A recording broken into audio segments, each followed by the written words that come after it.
that you rely on. You can do that at houstonpublicmedia.org/donate. 8:59, it's News 88.7. Good morning. A couple of wrecks cleared on the west. Sam, one was northbound Westheimer. The other one southbound Kimberly near Memorial I-10 area in a right lane. That is gone. The bright thing in the sky, yay, sunshine, blue skies, 88 for the high. Tonight's low in the low 70s, 90 for the next few days as the sun continues.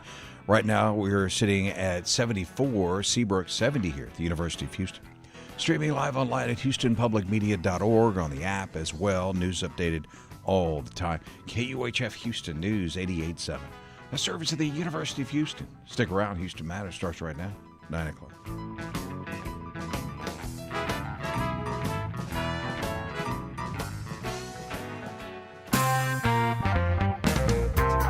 NASA's announced 3 robotic missions and nearly $1 billion in contracts to help build the infrastructure necessary to establish a base on the moon. I'm Craig Cohen. Today on Houston Matters, the details and analysis from Ars Technica space editor Erika Berger. Houston Matters with Craig Cohen is a production of Houston Public Media with support from Baylor College of Medicine. Also this hour, how Supreme Court decisions of recent years have gutted the Voting Rights Act and how, paired with ensuing redistricting, representation's changing in Houston and across the South.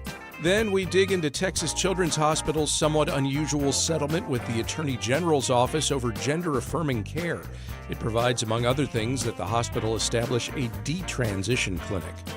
Plus, how technology is changing how music's made. We'll start with a news update from NPR and News 88.7. Stay with us.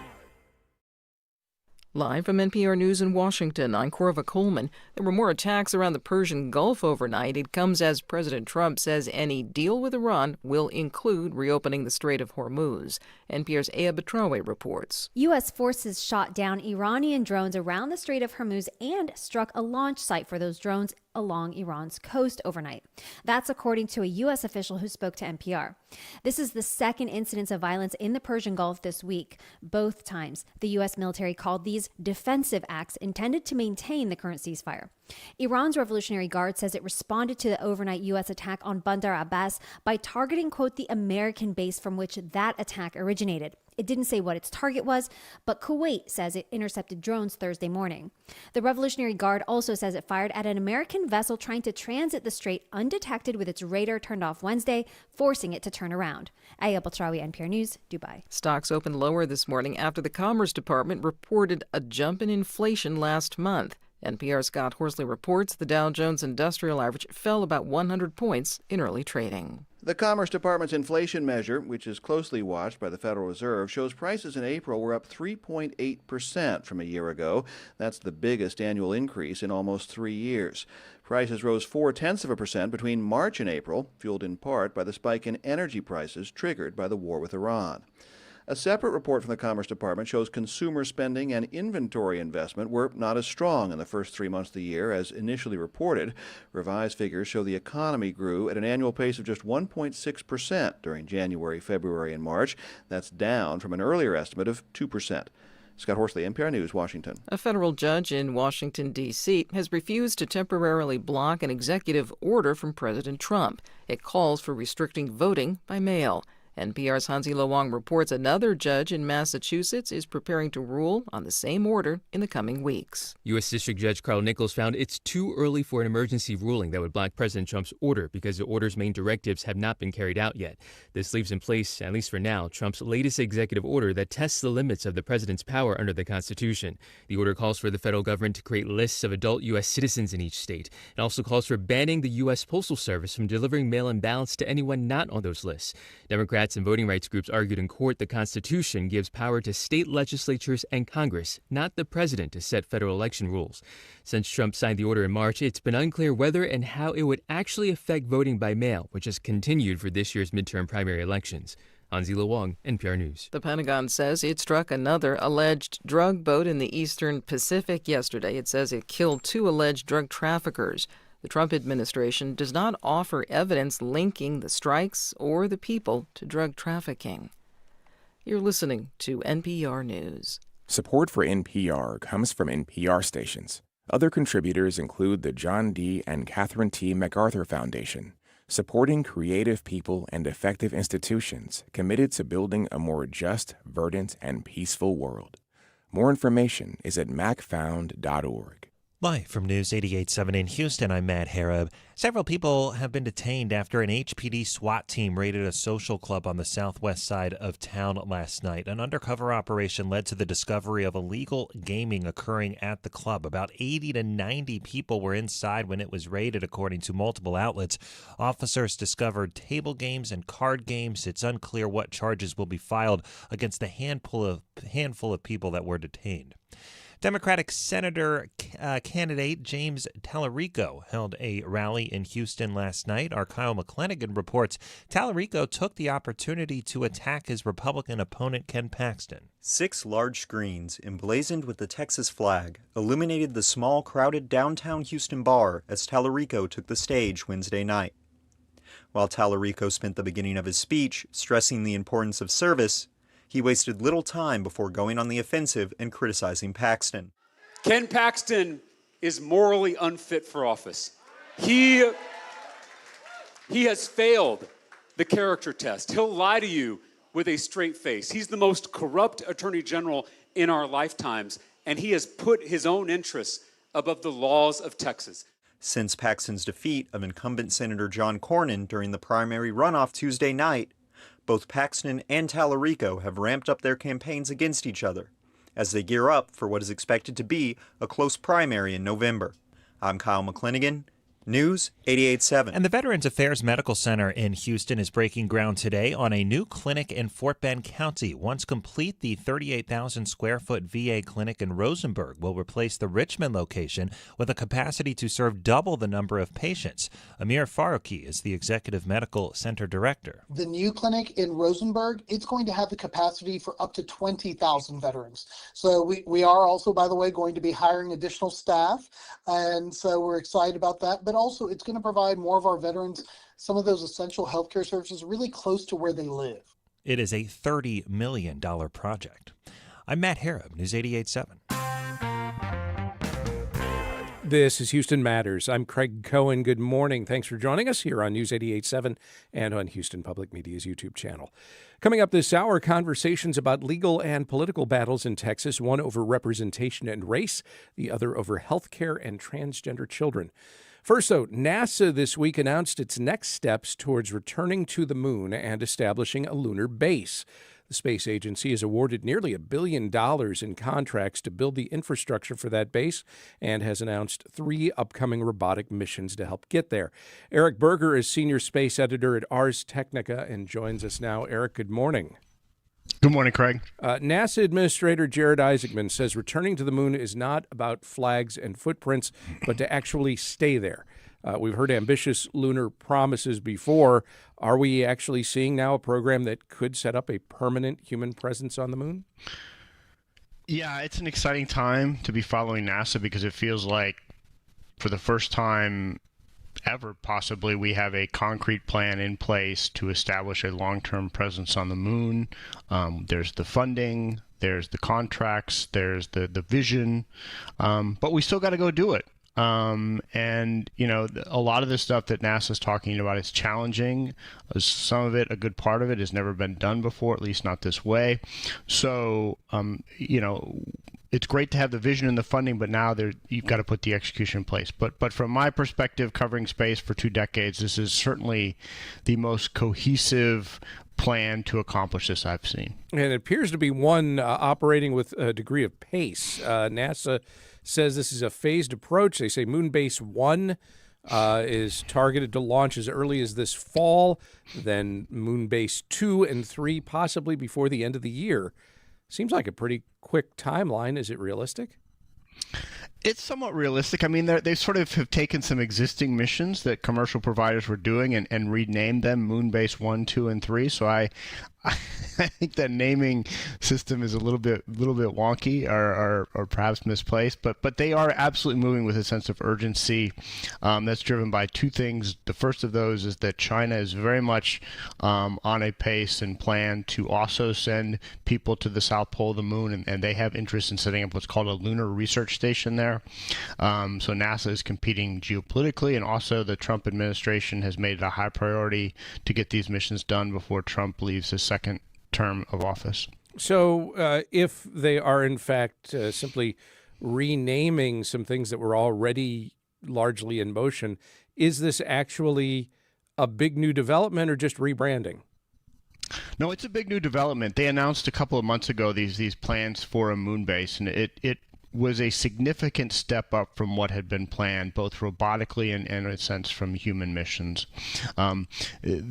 They've announced essentially the phase 2 of this commercial lunar landers. These are private companies, some of which are in Houston, like Intuitive Machines, developing landers to put, first a couple 100 kilograms and then tons and then multiple tons on lunar surface. This is a cargo. This is the communication systems like a cell towers. This is power, rovers, all the kinds of things you would need if you were really going to the moon to stay, right? Not if you're just making quick sorties like we saw during the Apollo program. So this is really kind of putting in the infrastructure we would need for a moon base. So I think it's worth celebrating the fact that these plans are in place. And I think the event we saw this week was really just trying to keep the momentum going and showing that, look, we are out there.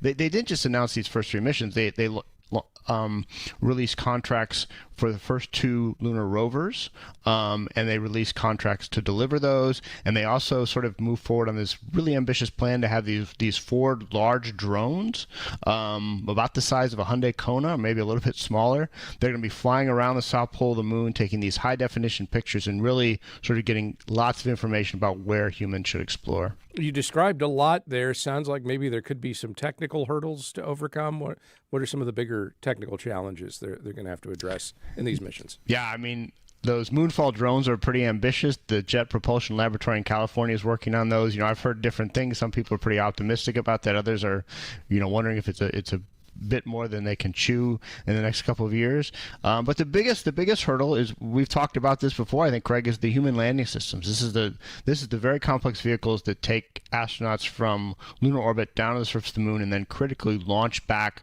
from the lunar surface and rendezvous with the spacecraft in lunar orbit to come back to Earth. And these are the vehicles being developed by SpaceX and Blue Origin. And they are the long pole in terms of getting humans to the moon in 2028, 2029, or even 2030. This announcement this week and what was announced a couple of months ago, I'll put it all together. We're talking about a $30 billion investment, which also effectively cancels what's been this long proposed Lunar Gateway space station. What was that originally going to do or be? That was a sort of smaller version of the International Space Station that was going to be placed in this weird orbit around the moon that would get, within a few thousand miles, but then be like 50,000 miles away at other times.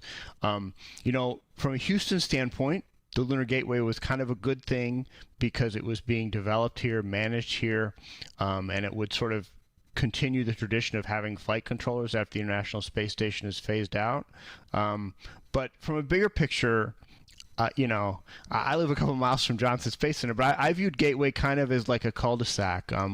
If you built it, it was actually more difficult to send humans to the lunar surface. It was going to cost a lot of money. It was going to divert a lot of resources. I think that the current approach that the administrators put in place to establish a moon base on the surface of the moon, which is where we ultimately want to go. It's where our international partners want to go, and it's where China's going. That's where we want to be. So I think this was the right decision to make, even though it was somewhat painful for Johnson Space Center. All right, well, then let's get into some of the specific contracts here that have been announced this week. NASA has awarded $219 million to Astrolab, $220 million to Lunar Outpost. Each will build lunar terrain vehicles. These are the rovers that I guess would operate autonomously, could be driven remotely from Earth, and then the idea is astronauts could then still use them once they're on the surface. Astrolab's teamed with Axiom Space here in Houston, among other companies.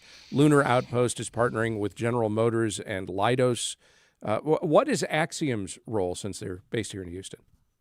Well, Axiom is providing the spacesuits for the Artemis mission, so I think they're working on sort of the human factors part of the rover built by Astrolab to help sort of make sure it accommodates the needs of astronauts as they get there on the lunar surface.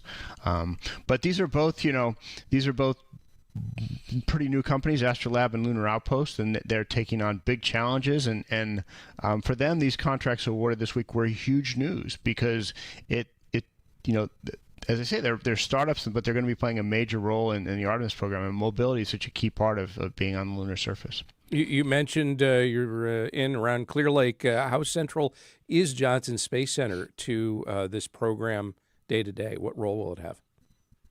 Johnson Space Center has a huge role to play. I mean, this is the space center where astronauts train. This is where deep space missions are managed. And so, while I think there was some concern about the loss of the Lunar Gateway, I think the long-term center potential for the center is very positive. I mean, we flew the lunar missions from Johnson Space Center, so it stands to reason that if you have lots of lunar activities in the surface, you're going to need lots of mission management from back here in Houston. So I think if a moon base happens and develops even half as much as envisioned, it's very positive for Houston and for Space City and sort of for making sure that the astronauts are safe on the moon and conducting all these different activities and just coordinating all of the different stuff that's going to be sent there. Another contract announced, Firefly Aerospace is getting $75 million to build the carrier spacecraft for the Moonfall mission that will deploy this swarm of hopper drones, I guess, that will survey the landing sites, what you were talking about before. This is a Texas company. They've got ties to Houston Aerospace. Will Texas see real economic benefit from this renewed focus of getting to the moon and back? 100%. I mean, when I first started covering space a couple of decades ago, the outlook looked pretty bleak for Texas space and Houston as well. But man, it's a new era. Not only do you have NASA kind of leading the way with these lunar activities, you've got startup companies like Axiom Space. You mentioned Intuitive Machines. Firefly is based in Austin, but they have some activities here. But then you look more broadly, and SpaceX has this huge launch facility in South Texas where they're going to be popping off launches left and right. It's been a huge driver of space activity there. SpaceX has a huge Starlink manufacturing facility in Central Texas. They build all of their Raptor rocket engines in Texas. Blue Origin has announced plans to expand in Texas, building a large spacecraft production facility near Hutto, Texas. So this Texas, whereas once it was pretty much confined to Houston, Texas as a whole is becoming this really big space state. And it's just very exciting for someone who's lived here for a long time and wanted to see this industry flourish. You mentioned Intuitive Machines, which did not win a rover contract it wanted, but will fly Moonbase 3 using their Nova Sea Trinity lander. The company also previously announced a $180.4 million award to deliver 7 payloads to the south pole of the moon. For a Houston company that missed out on this marquee deal, is that enough? I'm sure that stings for Intuitive Machines, but honestly, they have a lot of different lines of businesses, both commercially and with NASA. We're most familiar with their efforts to land on the moon with their NOVA landers, but they also have a NASA contract to build a constellation of communication satellites around the moon, basically to allow astronauts to talk continuously back on Earth and also relay high-definition video. And I think they're increasingly focused not so much on landing the moon, but by kind of building out this communications network. Because if we really are going to be active in around the moon, and it's not just NASA that's really interested in being there, it's the Space Force as well, we're going to need much more robust observation and communications assets around the moon and then sort of networks on Earth to pick those signals up. And so I think that's a big part of their business going forward, whereas these other two companies that actually got the rover contracts, the LTV contracts, that was the sole focus of their business. So it was kind of important to them existentially, but Intuitive Machines has a lot of other irons in the fire. Do you see this as an advantage or a disadvantage to have so many different companies involved in projects like this? I can see on the one hand, they got to be able to talk to one another. There's a lot to coordinate. On the other hand, you're not putting all your eggs in one corporate basket that might not come through. I think it's reflective of kind of the new era we're in, and I do think ultimately it is advantageous. We have seen over the last 20 years that competition is really important in spaceflight, both in terms of delivering results in a more timely manner and also in sort of keeping costs reasonable and really spurring innovation. This NASA is not telling Lunar Outpost what rover specifically to build. They're saying, hey, here's what we want. We want an autonomous capability. We want astronauts to be able to ride around on this for up to 200 miles. But you go out and you figure out the best way to do that, and most sort of efficient way to develop that product. And I think that's really positive. But there are many companies that have not been able to survive in this new environment. Boeing has lost out on a lot of business it used to have with NASA. In the spacesuit competition, there was a company competing with Axiom Space that dropped out, kind of a traditional space company, because they didn't feel like they could compete on this new financial playing field. So not everyone is going to win in this new environment, but ultimately a thriving commercial space ecosystem in the United States very much helps NASA achieve its civil space aims on the moon and elsewhere. Another wrinkle in all of this is you want to establish a base on the moon and maintain it. It's got to have power, and it's not like you can plug into an electrical outlet anywhere, Yeah. So I guess NASA's approach is going to be nuclear power. Is that right? It's a multi-pronged approach, but yeah, there's been a real commitment from NASA Minister Jared Isaacman to push forward with developing nuclear power generators, sort of small portable generators that can be used on the lunar surface. I mean, there is in lots of the moon, you have a 14-day long night where it gets very, very cold and you can't use solar power. So you need something like that. And he's also interested in using nuclear power for in-space propulsion. And there's a test that could launch potentially within a couple of years of that.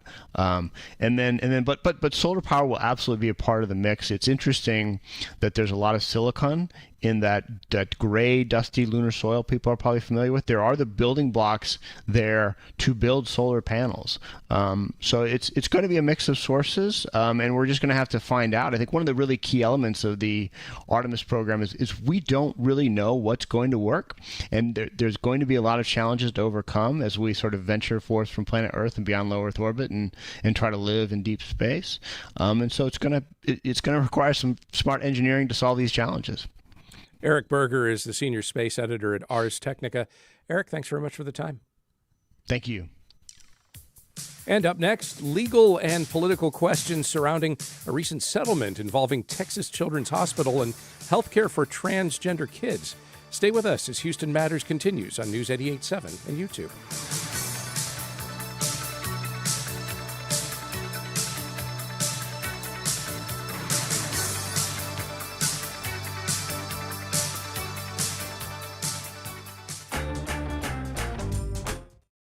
You count on Houston Public Media. That's why you're here right now. Take the next step and become a new member today. Every gift makes a difference. And with a gift of $5 a month or more, you'll receive PBS Passport, a member benefit that lets you stream more of the shows you love anytime. It only takes a minute to make a big difference. Join as a new member today at houstonpublicmedia.org/donate or call 800-364-8300.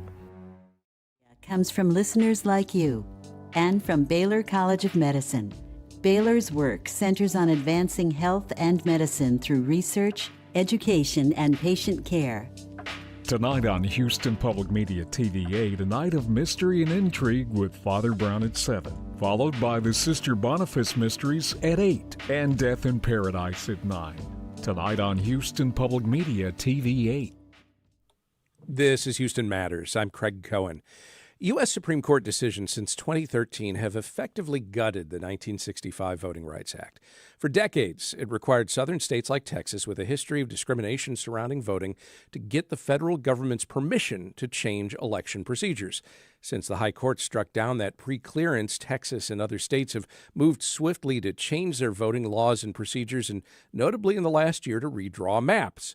While on the surface, the goal, and one upheld by more recent high court decisions, is partisan gerrymandering or packing and cracking districts to serve the state's majority political party, it's also effectively carved up majority Black and Latino districts. One end result, the U.S. this year may well see the largest ever decline in the number of Black members of Congress. Among those raising concerns about where representation in Texas is headed are civil rights attorney Erika Harrison and Juli McShay, professor at San Jacinto College. Erika, Juli, welcome. Good morning. Good morning. And as we chat, we welcome you to our conversation with questions or comments. You can call or text 713-440-8870. Reach out to us, email us at talk@houstonmatters.org. Juli, let's start with the history here. What led up to the initial passage of the Voting Rights Act in 1965? I know it's a big question. That is a huge question. Yeah. I would say the Civil War, right? That is the start of it. And then, of course, with Reconstruction. During Reconstruction, President Ulysses S. Grant created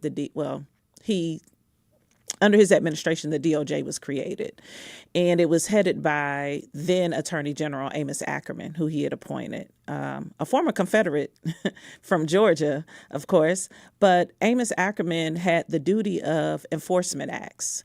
And what the enforcement acts did was protect Black voters, protect them from Klansmen and other groups.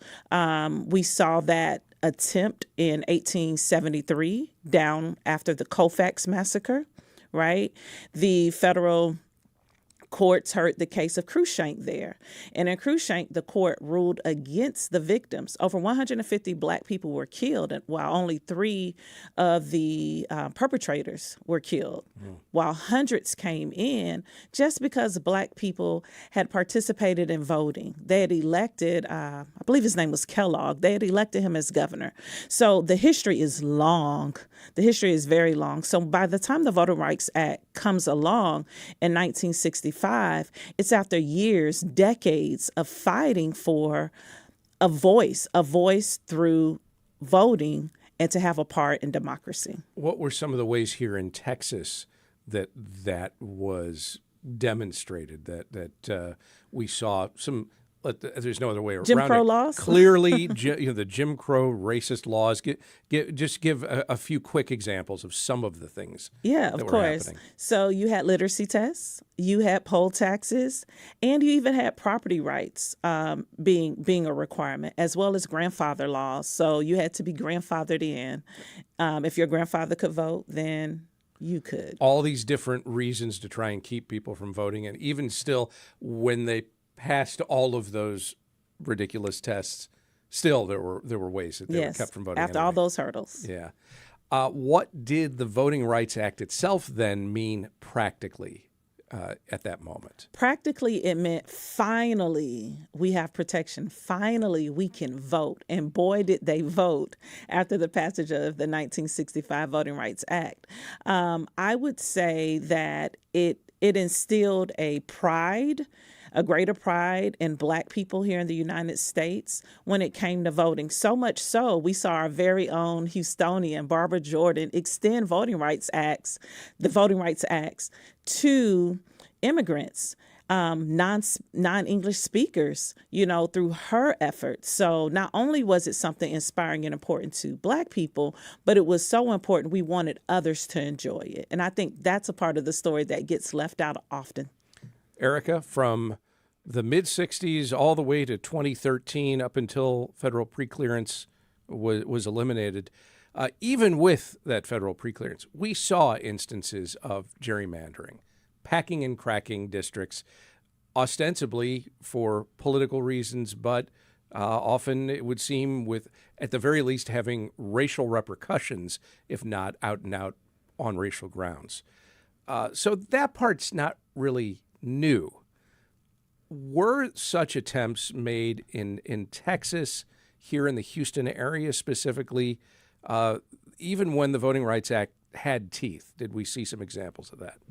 Examples of them trying to Absolutely. So when we think about for Texas, we know in the Houston area, we've got all these different districts that are Section 2 districts, for example, the 18th, the 29th, and things like that. And so each and every time we're up for redistricting, even before Shelby goes down, even before the Louisiana case, what we see are this fight for our members of Congress like Sheila Jackson Lee and Al Green. We're having to consistently fight to keep their districts diverse, to maintain their districts as well. There was always a fight, and I think that fight oftentimes happened, unfortunately, behind closed doors. So people don't always know that that these members of Congress were having to fight to maintain these districts. So it's been ongoing. I think now it is just more public because they have gone to Austin, and so we're going to change these maps in a public way so people are more aware of it. But this has been going on. There's always a fight to maintain these districts. What did the creation of districts like the 18th and the 29th mean for getting Black and Latino candidates elected to Congress? We've absolutely seen an increase in representation across the South following Section 2. So for the 18th Congressional District, which I always call the historic 18th, I'm a proud resident of, Barbara Jordan becomes the first Black woman from the South in Congress. And her presence there is so powerful. She is so influential when it comes to the Nixon impeachment and that whole process as well. She's influential when it comes to speaking truth to power about what's happening to Black Americans in the South. And so she carries that legacy is so strong that we end up having people like Sheila Jackson Lee in that seat, Sylvester Turner in that seat, and then now Christian Menifee in that seat. And so I think there's so much pride behind that seat that people we see higher turnout. We see people very invested in what happens in that seat. And so and then what also happens too for the 18th. This is a majority Black district in the heart of Houston.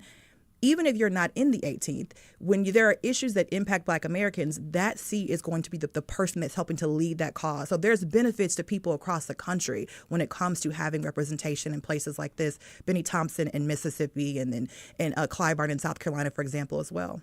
July, it seems the most recent high court decisions are saying, well, maybe all that was a mistake.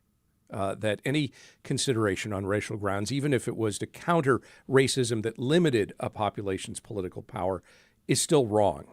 Is this the same debate that we've long had over affirmative action policies, just applied to elections and representation? Ooh, that's heavy. I wasn't expecting that. Well, I see some similarities there for sure. There are. I would say this about the Cali decision. It's been 4 weeks since that decision, and we're still unpacking that decision. But what I see out of that decision was the court ignored itself. Back when Shelby was given, back in 2013, do you know what John Roberts said?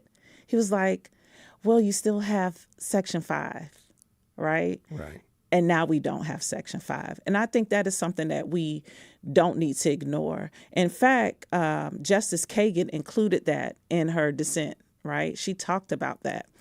Here we are today looking at this decision, and if 1/3 of Louisianans are Black, why wouldn't 2 districts reflect the state?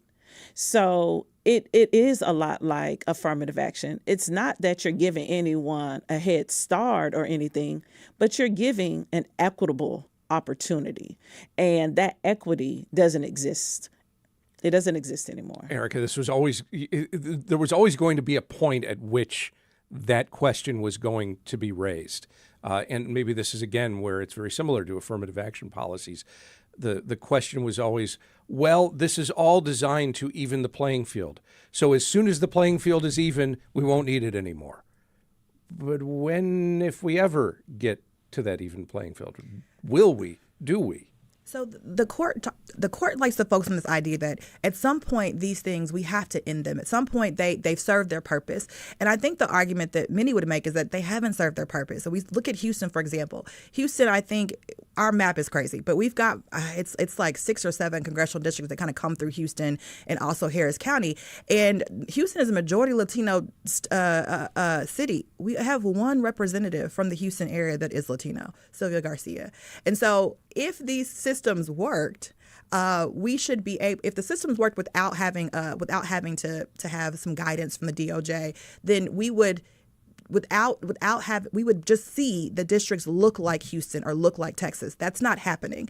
And so it's interesting that the court is like, at some point we have to sunset these things. We don't have these issues anymore when we're not seeing equity in the numbers. Texas is a majority minority state. And so although people in the state our counties aren't diverse. People are concentrated in certain areas, right? But when you think about it, if Texas is this majority minority state, we should see majority of our districts be majority minority, and that is not the case. I guess one question I have from a legal perspective is, does the law say looks like matters, or does the law say no, your interests need to be represented by an elected official, for instance? I don't think it's necessarily interest. So the way that we often describe the districts that Section 2 protected would be opportunity districts. So the idea is that it gives people an opportunity to pick the rep of their choice.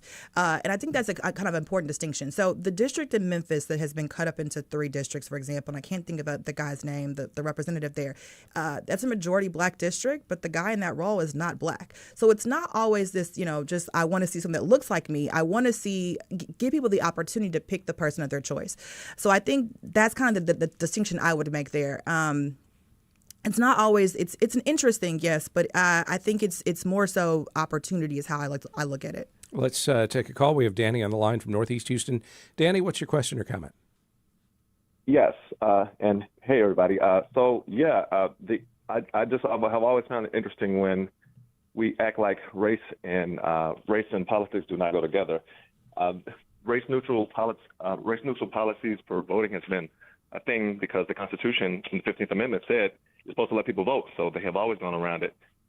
And the fact that the Supreme Court has acted like, well, race, we can do politics without race is just, it's clearly not happening because these districts are being targeted are pretty much all black and brown districts. So the idea that race and politics are, we can do political party without looking at race is crazy because when you look at one of the most consistent ways to determine a neighborhood, what party they do is based on the race. All right. Thanks for the call and for the comment. Juli, this is often the debate when it comes to Supreme Court decisions. They tend to bring them down from on high. We call them the high court for a reason. And the idea is, at least in their minds, well, we don't concern ourselves with all the practical realities. We have to look at just the law and how we interpret the law. Except how can you divorce those from the practical realities? I didn't even hear his question. The caller. I'm sorry. He was just making the point that you can't really separate race from politics. You can't. It's there. It's there. It has always been there. In fact, many of our laws are based just on the fact that race exists in this country. It is. I know we like to say it's just a social construct, but in our reality, it is very much a part of everyday life and a part of our laws and our systems. There's one obvious counter to any attempt to gerrymander, to circumvent, to limit representation, however you want to characterize it, and that's turnout. And while there are no fully monolithic populations, if the motivation is strong enough among enough voters to see representation based on race or anything else, if that overwhelms any other ideology, then gerrymandering can backfire. Could we see that in coming election cycles? Yeah, we're seeing it. We're seeing it now. We just saw where South Carolina backed down because of it. We're seeing it here in Texas. The Republicans look to gain 5 seats in Texas. They're likely not going to gain those 5 seats this November after all which happened just at the end of last summer. So, yeah, turnout can make a difference. Absolutely. Erika Harrison is a civil rights attorney. Juli McShay is a government professor at San Jacinto College. Thank you both for talking with us. Thank you. And just ahead to another legal and political battle in Texas over transgender health care. We discuss what's behind a recent settlement between the Texas Attorney General and Texas Children's Hospital and what it might mean for families and transgender people statewide. Stay with us as Houston Matters continues on News 88.7 and YouTube.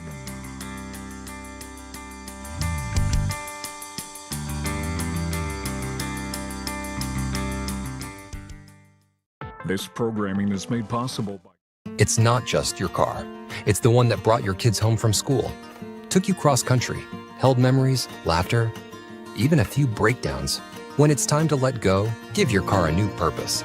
Donate it and turn memories into meaningful support for this station. Plus, you'll enjoy free and easy pickup, potential tax benefits, and a simple donation process. Your gift supports the programs you and your family love. Donate today and help keep public media strong. Call or donate online. Emailing us at talk@hellohouston.org. Plus, as always, we'll have the top headlines at the top of each hour. It's Hello Houston, 11 a.m. to 1 p.m. weekdays here on News 88.7. Support for Houston Public Media comes from listeners like you and from St. Luke's Health and the St. Luke's Foundation, supporting clinical excellence, compassionate care, and a healthier future for all. More at supportstlukes.org. This is Houston Matters. I'm Craig Cohen. A 2023 Texas law prohibits healthcare professionals from providing gender-affirming medical care to minors and bars public funds, including Medicaid, from being used for such treatments.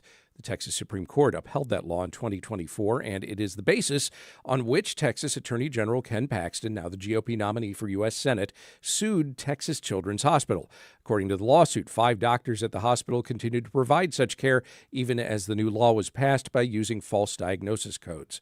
Under a settlement announced this month, the hospital's firing the doctors, paying $10 million for billing Texas Medicaid, and in an unusual stipulation now has to develop what may be the nation's first ever detransition clinic, which Paxton says would offer medical care to patients, quote, subjected to gender transition procedures, unquote. That last provision raises its own set of questions. Let's talk about them now with Shelby Chestnut, Executive Director of the Transgender Law Center, and Emmett Schelling, Executive Director for the Transgender Education Network. Good morning to you both. Good morning. Thanks for having us on. Absolutely. And Emmett, let me start here. Who would be likely to use such a clinic? I mean, I think it's important first to zoom out and understand that Texas Children's is literally the largest pediatric hospital in the world. When we think about the state of Texas, then currently for the last 20 years, children and adults live in a state that has the highest population of uninsured people. And I think the last thing I really want to make clear is that detransition care is still gender-affirming care. It is still care that makes you feel more at home in your body and more comfortable to be able to be the full you as you navigate life. So getting back to my initial question, though, I can think of a couple of potential circumstances where this would make sense. There could be someone who has received gender-affirming care to date, has come to a conclusion that they would prefer no longer to receive it and, in fact, to essentially reverse the physical effects. I can also see somebody who maybe was born intersex. Yep. And there are some out there who may have been, maybe at birth, their parents made a hard decision about their child's gender because biologically they could go either way, if you will.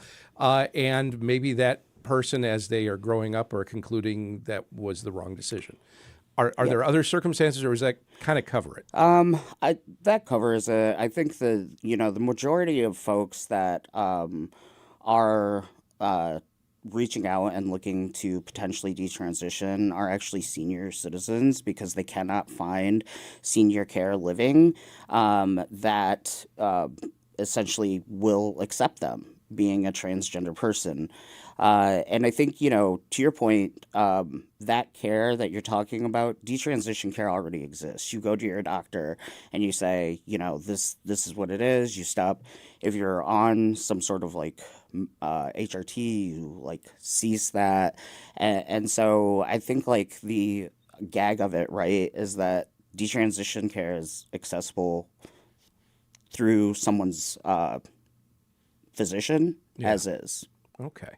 Shelby, is it clear how Texas Children's and the Attorney General's office reached this settlement? I think if we zoom out, to Emmett's point, we're looking at a situation where a hospital has been under investigation for many years, and it seems clear that there's an Attorney General's office who wants to not only attack trans kids, trans adults, their families, their parents, but also the medical care that they receive as Texans. And I think, first and foremost, I think to Emmett's point, you're looking at one of the largest medical institutions in the country who has said in their statements that they could not continue on with a lengthy, financially burdened legal battle and settled this as it is. I mean, I think to Emmett's point, when you look at what this detransition center is, there's no information about it. And I think ultimately it's a lot of smoke and mirrors to make something go away in a legal battle. But I do think that what it calls into question is why are state officials intervening in necessary medical care between families and their doctors. Certainly, any of us are going to the doctor and the state is not involved in medical decisions. I think one thing I do worry about is with this center set up is that if people don't understand what it is, they'll go there seeking care only to basically be put in a situation where they're forced into conversion therapy situations, whether that's medical care or talk therapy. And, there are families who desperately need this medical care, particularly uninsured, particularly those on Medicare, Medicaid, who might not have other options. I mean, the last thing I'll say is we've already heard for many years, families have been leaving the state of Texas permanently or to seek medical care out of the state, which, Texas shouldn't be proud of right now in a state that is so large, that has so many people in it, people moving there from all over the country because of its sort of financial opportunities, to then have families leaving a state because they fear for their own safety and their child's medical care is not something we should be really proud of in this moment. Shelby, I guess we should also clarify that there are some exceptions to this ban on gender-affirming care for minors in Texas, right? There are a few. Totally. And I think, Emmett will speak to this as well. I think some of it is really just smoke and mirrors to make the situation go away. But really, what are the teeth behind it? And how do we actually, hold lawmakers accountable, but then also how do we really hold these hospitals and institutions accountable who are being put in situations to have to make decisions that are actually probably against their mission of their institution. And I think a lot of the exemptions are to be determined and we don't totally know. Well, I think we know some of them, Emmett, don't we? Doctors I mentioned intersex minors, they can treat them. They can offer puberty blockers to kids that are experiencing what's called precocious puberty, very early onset of it. Therapists and counselors can provide other mental health services for transgender kids who are dealing with other issues like depression or anxiety and so forth. Kids already receiving hormone therapies have been given the opportunity to wean off of them in a safe manner. It's not a lot, but those are some exceptions to this, right? Yeah. I think, in terms of children that were receiving health care, it's such a small population, right? Even though Texas has the second highest population of trans people in one state, we have to also understand what does that actually look like, because it's less than 0.5%, right? Yeah. When you talk about the trans community at large, it would essentially be a number that could fit into most of our football stadiums. And so when you look then at children within our population as a whole and look at the last 10 years, really, kids are not receiving health care. Half of the country does not provide health care to trans minors at this point. And so when we're thinking about what does it look like to put $10 million and force Texas Children's to open a detransition clinic, so to speak, and ignore the fact that, again, Texas has the highest rate of uninsured children for the last 20 years. I think in terms of that, detransition care could be part of that. But why can't you open that up to all kids who need health care because we are lagging in this country for the last 2 decades. That is Emmett Schelling, Executive Director of the Transgender Education Network. Shelby Chestnut is Executive Director of the Transgender Law Center. Thank you both very much for the time. I appreciate it. Thank you. Thank you. And still to come, technology's changing the way we're making music. Some of it's for the better, and some of it, well, we'll discuss as Houston Matters continues on News 88.7 and YouTube.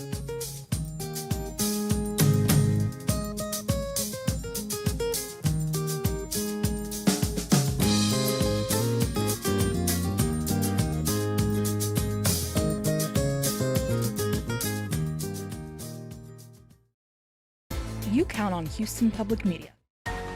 We know you value Houston Public Media. That's why you're watching right now. So take the next step and become a new member of the station you rely on. Every gift makes a difference. And what matters most right now is supporting the station that brings you the news and information you rely on. It only takes a minute to make a big difference. So join as a new member today at houstonpublicmedia.org/donate or call 800-364-8300. With a special celebrating his career. Oh, the glory of true love. The people listening to the music are what's important to John, and the things people get from the songs. Because these were short songs, but poignant and poetic, yet often funny. Listen for Hour 2 of The Emergence of John Prine. But they up and left me. Saturday evening at 7 on News 88.7. I'm a Barbie girl in a Barbie world. Life in plastic, it's fantastic. You can brush my hair, undress me everywhere.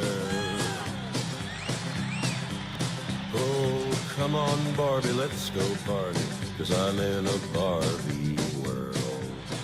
That was not Johnny Cash. He never sang the lyrics to the song Barbie Girl to the tune of Folsom Prison Blues. That was instead the creation of musician and Texan Dustin Ballard, and one of the more popular selections from his There I Ruined It series, in which, as he puts it, he lovingly destroys your favorite songs. Frankly, sometimes his technological mashups really work well and don't ruin anything at all, and they're examples of ways in which music producers are increasingly using technology, AI included, to change the music landscape. Ballard joined us last November along with Houston area recording engineer and producer Josh Appleby. I began by asking Dustin Ballard how There I Ruined It began. Oh, this was a COVID project, so that would have been about 5 years ago, just something out of musical boredom because my regular band wasn't playing out, and just started tinkering with different ways to put popular songs in the wrong genre or mixing them with songs they shouldn't be mixed with, that sort of thing. And then eventually it kind of evolved into other tools such as AI, like you just played. Yeah, how has technology like AI tools helped you as you've continued to develop this series of music mashups and setups and so forth? So the idea was always about just creating this kind of alternate reality where you've got artists singing songs they weren't supposed to sing. And so as soon as I started hearing about AI in the music realm with things like voice cloning coming, I knew I had to figure out how that worked. And so that was kind of exciting for what I was doing. Of course, in other ways, it's horrifying when I hear people using it to create fully AI songs that are out there. So it's kind of a gray area. Yeah, lots of ethical questions, certainly, in light of all of that. Josh, what are you able to do today on a laptop that may have been impossible 5-10 years ago? Oh, everything. I mean, the power of computers has it just gets bigger and bigger each year. So I can do a full production on a laptop and have, where we create the music electronically, or we capture it with microphones and edit, mix, master, all from a laptop. You can do it remotely from anywhere in the world. Is there software that you found is particularly useful for you in that work? So there's all kinds of different production software that is really useful. AI tools that have come out recently have really sped up the workflow. So there are plugins out there that allow you to clean up audio. If you're in a noisy environment, they help you, reduce some of that noise signal, which is really fantastic. There's also a lot of generative AI, which is kind of a different thing, and that's where the legally questionable stuff comes in, but it allows you to create sounds that, you may not have the tools to do with an instrument or a microphone, and just to get new ideas in that way. So, Dustin, what are some of the software, some of the tools that you're using these days that maybe you weren't using just a few years ago? A lot of probably most of what I make, even when it is AI, is still 90% an old-fashioned human process with microphones and me doing the singing and the impersonations and all that. I play a number of instruments myself, so it's probably less than you might think just hearing the channel. But definitely the new realm is sort of the AI tools, so that's been fun to play with. And as you alluded to, it also raises some questions when people are producing full songs and releasing them, and they are AI derived and not actually the artists they purport to be, or not actually it raises all kinds of questions. I remember back in the 80s, everybody up in arms when we found out that the guys that were Milli Vanilli were not actually singing the music they were releasing, that they were lip syncing. That was, a huge outrage then. This is a lot more than that now today, right? That's right. I'm kind of old-fashioned anyway. Even when I find out that a song I love wasn't written by the artist, I'm a little bit disappointed. So there's kind of a spectrum of disappointment. Obviously, if you find out something that, maybe you like a song on the radio and you find out later it was completely AI, that would probably be very disturbing to learn. And I assume most people don't want to hear fake artists creating music. So yeah, it's something we've grappled with in modern music forever. I'm a violinist, and when I hear fake strings, even that kind of irks me, but it's getting harder and harder to tell the difference. Yeah, Josh, where do you see the ethical line between using AI tools that speed up the process of editing and production and engineering, and something that this is no longer a creative pursuit in the same way as it has long been? Well, I think there's room for creativity even with AI, and like Dustin said, these are tools right now. You need a human in the process to make use of those tools. There are websites where you can type in a text prompt and get a fully finished song, and it sounds pretty good. But that's not the same. I think humans still connect by listening to music, playing with musicians in the same room. I don't think that stuff is going to go away. Well, and to Dustin's point, as he talks about hearing a violin that doesn't really sound like a violin, a lot of this stuff, it may sound as produced as just about anything else out there, but there is an inauthenticity to a lot of it that doesn't sound right in my ears. It reminds me of the raw recording versus an MP3. You lose some information in that conversion process, and the AI generated stuff has some of that where it's the same as the pictures. You can look at the pictures and tell that they're not quite real, but it's getting harder and harder to tell. But as far as audiences, I think audiences are gonna like what they like, whether it's AI generated or not. And us as music creators and producers, we have a new set of tools that we can learn to use and create new things that we couldn't do before, and that'll be really exciting to see what people do with it. Dustin, is there anything you wish you could do right now that hasn't been developed yet, or do you feel like you've got all the tools necessary to do all that you can think of to do? I always wish I were a better musician, and then I also look at people like Josh that are the professionals, and I'm just amazed at what you can do with all these tools, because there's more tools out there than you could ever even discover. So I just sort of learn what I need to, and I'm always trying to keep my mind open and eyes open to different technologies. Josh, anything you wish you had access to you don't at the moment? I'm waiting for technology to get to the point where I can clone myself and have my AI personality do all the work. All right, I don't think we're there yet. No, you may have to wait a while on that one. Josh Appleby is a recording engineer and producer based here in Houston. Dustin Ballard is a Texas-based musician and creator of the There I Ruined It series. Thank you both very much. Thank you, Craig. I spoke with Ballard and Appleby last November. And that'll do it for today's show. The Houston Matters team includes Michael Haggerty, Joshua Zinn, Brenda Valdivia, Minsho Jacob, and Laura Walker. Jared Carroll's our technical director. On tomorrow's show, we talk with Houston area Congresswoman Lizzie Fletcher about a bill she's introduced to counter a move by President Trump she calls a perversion of our system of justice. Her bill would bar presidents from initiating civil lawsuits against their own government and then settling them using the Treasury Department's judgment fund, which Trump wants to use to pay people he claims were prosecuted through, quote, weaponization of the legal system. That could include those charged in connection with the January 6, 2021 attack on the U.S. Capitol. Also tomorrow, we preview the latest installment in MFAH's Movies Houstonians Love Series. I'm Craig Cohen. Join us tomorrow for those and other Houston Matters. Trustworthy news is why you tune in every day. Become a new member by Friday, and you'll help us unlock $10,000. That goes right back into this station that you rely on. You can do that at houstonpublicmedia.org/donate. Support comes from Metro. World Cup planning includes transit improvements intended to serve Houston after the final match. Metro provides bus,